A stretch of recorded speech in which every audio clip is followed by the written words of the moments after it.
Daniel Cooper wasn't a man who asked for much. At 33, his life revolved around a tiny human with curly brown hair, an infectious laugh, and an obsession with clouds. Her name was Emily, his 3-year-old daughter, his sunshine after the storm. Daniel was a single father, not by choice, but by consequence. His wife had left when Emily was just 1. She said she couldn't handle the pressure, the diapers, the sleepless nights. But Daniel could. He had to. That Tuesday morning, Daniel and Emily were flying from New York to Seattle. It wasn't a vacation. His mother, Emily's grandma, had fallen ill, and they needed to be there. Daniel booked the flight late, using saved-up points, and he managed to snag a window seat. It wasn't for him. Emily loved the window. She loved watching the clouds, tracing shapes with her finger. That tiny view brought her a world of wonder, a small reward for her big courage. As they boarded, Daniel balanced Emily in one arm, a small backpack slung over his shoulder, and a car seat banging into his knees. Other passengers gave him the usual looks, some sympathetic, others annoyed. But Daniel was used to it. He never expected help. He just hoped for kindness. After a clumsy march down the narrow aisle, he reached row 17. Window seat, left side. He lifted Emily, gently placed her near the window, and tucked her bunny, Mr. Buttons, beside her. Just as he buckled the seatbelt, he heard a soft voice. "Excuse me," a woman said from behind.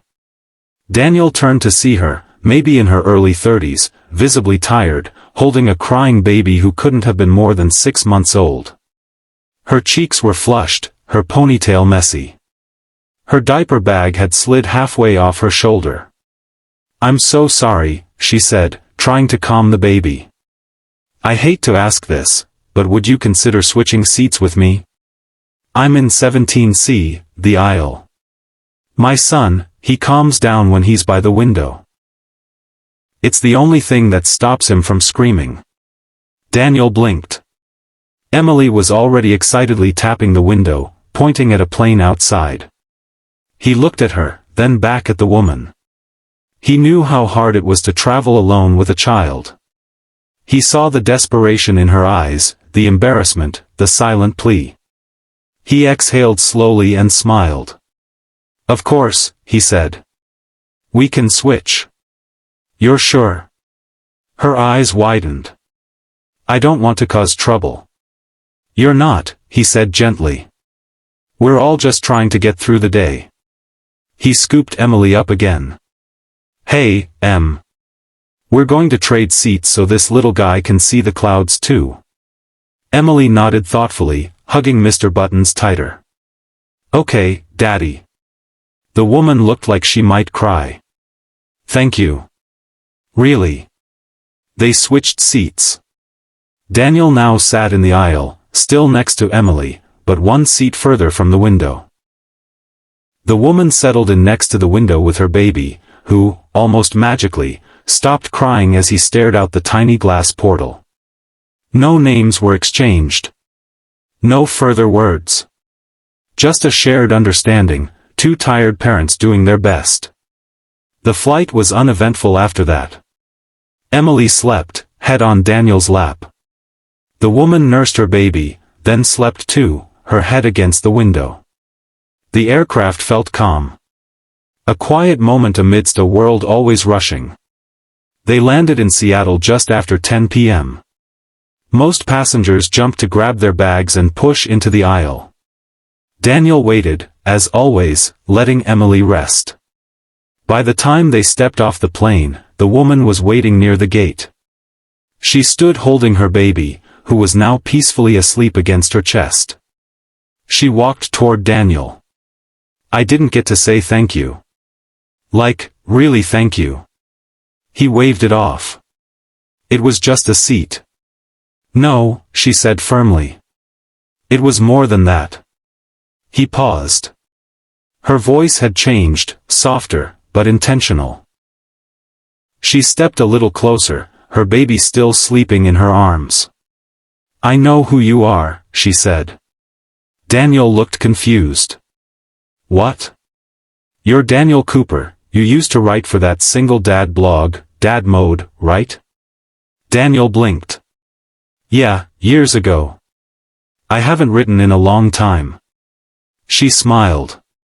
You wrote about learning how to braid your daughter's hair after your wife left. You said, love doesn't quit at 2 a.m., it stays, no matter how tired. Daniel flushed, caught off guard. You remember that? She nodded, emotion welling in her eyes. I printed that line. It's taped to my fridge. He didn't know what to say. His words, long forgotten by him, had stayed with her. Carried her. You got me through some of the hardest months of my life, she whispered.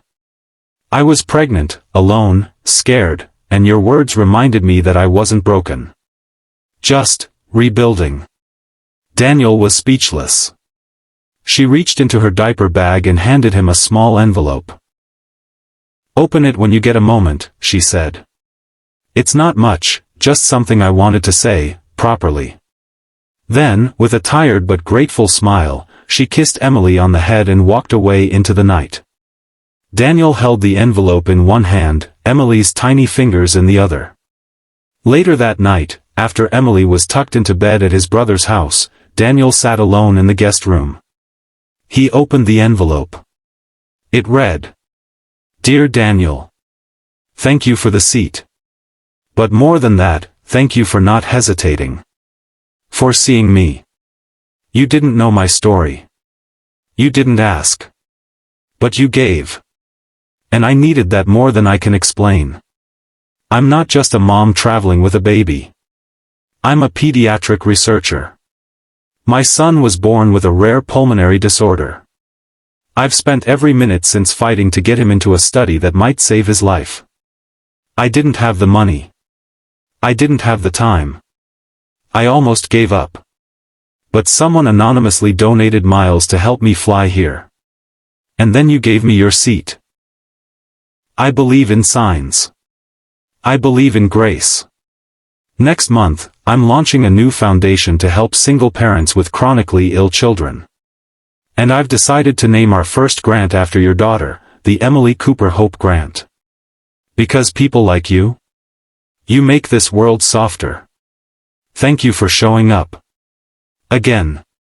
Warmly, Dr. Leah Morgan. Daniel read the letter twice. Then a third time. He didn't cry often. But that night, he did.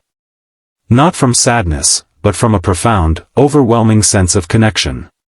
His small act, switching a seat, had rippled into something bigger. Something lasting. 2 weeks later, Daniel reopened his blog. It had been over a year since he posted anything. Life had taken over. Bills. Diapers. Court dates. Loneliness.